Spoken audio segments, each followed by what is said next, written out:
এই allergic airway ডিজিজের সবথেকে ভালো ওষুধ হিসেবে আমরা যেগুলো ব্যবহার করে থাকি সেগুলো হচ্ছে, যদি ফুসফুসকে অ্যালার্জির সমস্যা থেকে প্রোটেক্ট করতে হয় বা অ্যালার্জির সমস্যা হয়ে থাকে ফুসফুসে, তাহলে যেটা আমরা ব্যবহার করে থাকি যে ইনহেলেশনাল কর্টিকোস্টেরয়েড, অর্থাৎ ইনহেলার রুটে আমরা কিছু কর্টিকোস্টেরয়েড ওষুধ আছে সেগুলোকে দিয়ে আমাদের ফুসফুসের প্রদাহটাকে কমানোর চেষ্টা করি।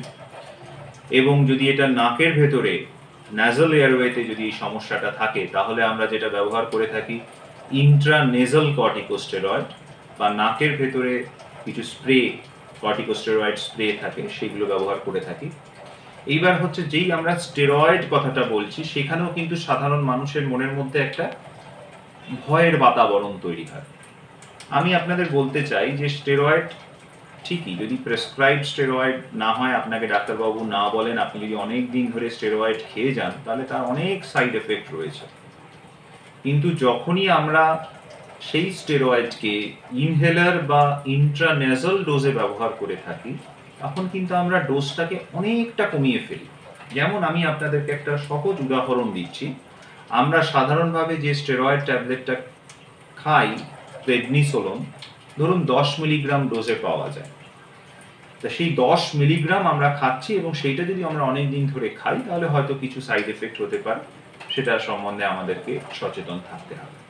কিন্তু সেম যখন আমরা ইনহেলেশনাল রুটে দিচ্ছি স্টেরয়েডকে, ধরুন বুডেসোনাইট নামে একটি ইনহেলেশনাল কর্টিকোস্টেরয়েড আপনি ব্যবহার করছেন, তা সেইটার ডোজটা হয়ে যাচ্ছে কিন্তু 200 মাইক্রোগ্রাম বা 400 মাইক্রোগ্রাম বা ম্যাক্সিমাম 800 মাইক্রোগ্রাম পার ডে। তাহলে যেটা আমরা 10 মিলিগ্রাম ব্যবহার করতাম সেটা যখন আমরা ইনহেলেশনাল রুটে দিচ্ছি তাহলে সেটা অনেক কম ডোজে, অনেক অনেক শতাংশ কম ডোজে আমরা ব্যবহার করছি। তার কারণটা কি না, এই ইনহেলার রুটের মাধ্যমে আমরা কি অ্যাডভান্টেজ পাচ্ছি না, টার্গেটেড ড্রাগ ডেলিভারি, মানে যেখানে আমার সমস্যা তাকে আমরা টার্গেট করে ওষুধটাকে পৌঁছে দিতে পারছি। এবং সেই কারণে যখন আমরা ট্যাবলেট খাচ্ছি, ট্যাবলেট আমাদের পেটের মধ্যে গেল, পেটের মধ্যে থেকে সেখান থেকে অ্যাবজর্ব হয়ে রক্তে মিশলো, তারপর রক্ত তাকে ফুসফুসে পাঠালো, তাহলে অনেকটা পথ তাকে অতিক্রম করতে হচ্ছে। সেই জন্য তাকে অনেক বেশি ডোজে দিতে হচ্ছে, না হলে ওই ফুসফুসে যতটা পৌঁছানোর কথা ততটা পৌঁছবে না। এবং সেই কারণেই যখন আমরা ওরালি খাচ্ছি ট্যাবলেট, তখন সে তো শুধু ফুসফুসেই পৌঁছচ্ছে না, রক্ত থেকে অন্যান্য অর্গ্যানগুলোতেও পৌঁছচ্ছে, তার সাইড এফেক্ট অনেক বেশি হচ্ছে। কিন্তু যখন আমরা ইনহেলার রুটের মাধ্যমে দিচ্ছি ওষুধ, তাহলে ওই ওষুধটি কিন্তু সরাসরি ফুসফুসে যেখানে আমার পৌঁছানোর কথা সেখানেই পৌঁছচ্ছে। হয়তো সিস্টেমিক অ্যাবজর্পশন হচ্ছে, রক্তে কিছুটা মিশছে অন্যান্য রুট থেকে, কিন্তু সেটার পরিমাণ খুবই নগণ্য, তাই সাইড এফেক্ট অনেক কম। শুধুমাত্র যেটা বলা হয় যারা ইনহেলার ইউজ করেন, যে ইনহেলার নেওয়ার পরে মুখটা ভালো করে জল দিয়ে কুলকুচি করে ধুয়ে ফেলে দিতে হবে।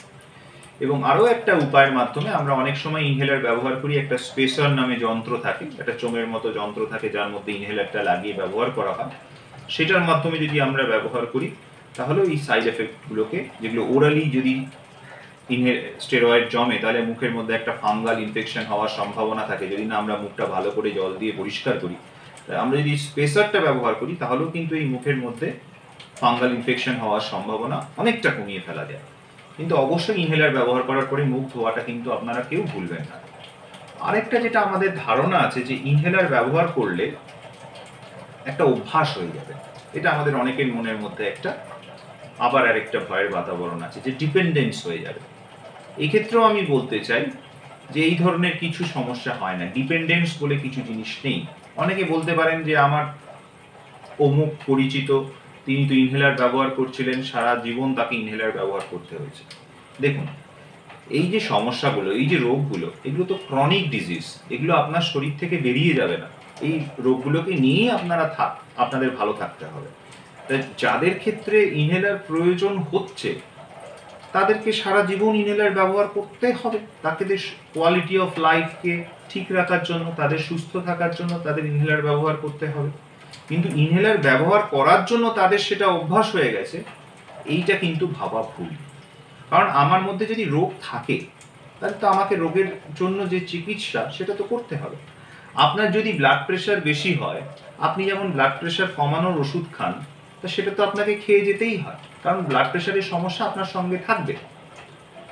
তা ঠিক সেরকম ভাবে এখানে যদি আপনার ইনহেলার দরকার, আপনার ভেতরে যদি সমস্যাটা থাকে এবং ইনহেলারটা কন্টিনিউ করে যেতে হয়, তাহলে করতে হবে। কিন্তু এই যে অ্যালার্জির ব্যাপারটা কি বলুন তো, অনেকটাই এপিসোডিক, মানে কখনো খুব বেড়ে যায়, কখনো আবার নর্মাল থাকে। সেই রকম এপিসোডিক যেহেতু, তাই অনেক ক্ষেত্রেই আমরা কিন্তু দেখি যে কন্টিনিউয়াস ইনহেলার ব্যবহার করে যেতে হচ্ছে এরকম নয়, অনেক ক্ষেত্রেই আমরা পেশেন্টের প্রয়োজন মতন ইনহেলার ডোজ কমাতে পারি, ইনহেলারকে বন্ধও করতে পারি কিছুদিনের জন্য, আবার হয়তো পরে দরকার হতে পারে। সেই জন্য প্রথম যেটা দরকার, আমাদের যে ইনহেলার সম্বন্ধে যে ভীতি হয়, এটাকে সরাতে হবে, কারণ এটা একটি অত্যন্ত গুরুত্বপূর্ণ চিকিৎসার মাধ্যম।